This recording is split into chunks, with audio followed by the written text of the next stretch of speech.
So yun nga mga idol at sinahaba-haba ng ating biyahe ay nakarating na nga tayo rito. At narito na nga pala yung ating isang pinsan at saka yung ating utol. Ayan nga pala yung pisa ko magaling na mekaniko at kahit ano nga ay papaayos nyo ay maayos niya anong klang problema ng asawa ninyo. What? Charis, uy, hindi yun. Parang baliw. At ito nga yung kanilang inaayos. Forward nga ito mga idol. Malaki-laki sasakyan ayusin dito. Kaya talaga naman pinagdadalwa nila mga idol.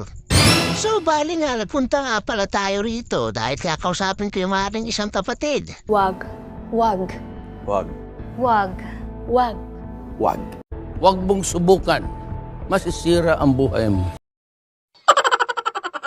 At nautusan nga pala tayo ni Dad na kausapin ito dahil ito ang mekaniko ng magaling.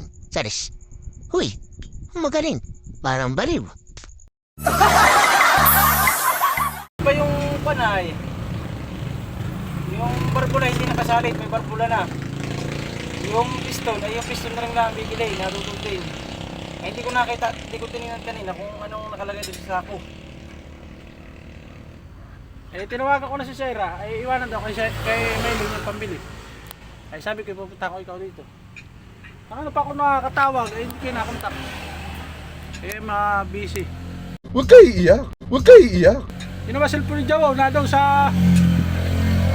Nasa inyo. Dalawa-dalawa daw ang cellphone doon. Di mo na nadala isa. What? Ay, tumawag din ako doon.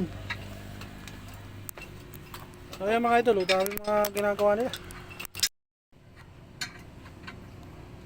Mga full pillar na forward, baklas, differential. Ayan o. Laki mga idol. So sa mga gusto magpagawa dyan, mga ka-idol ko, may mga sasakyan kahit anong 4 wheels yan mga idol. Tirahin ng aking mga... Ha? Aeroplano. Wag ka! What? Aeroplano. Ano na aeroplano mga idol? Baliw. Gagawa sa taas! Ay mga idol, aking utol sa loob.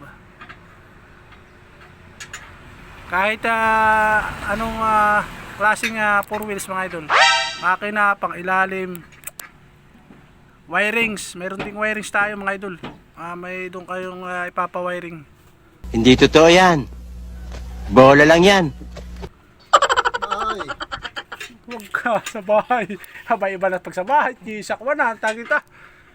Yung, ano tag, electric, ano? Electrical din yun. Ayun, electrical. Sayang naman. So yung mga idol, mamaya na tayo mag-update. Siguro dito muna tayo, mag-uusap muna kami ni Utol kung anong mga gagawin namin dito sa pagbili ng pyesa. So dito muna tayo mga lods. Babush!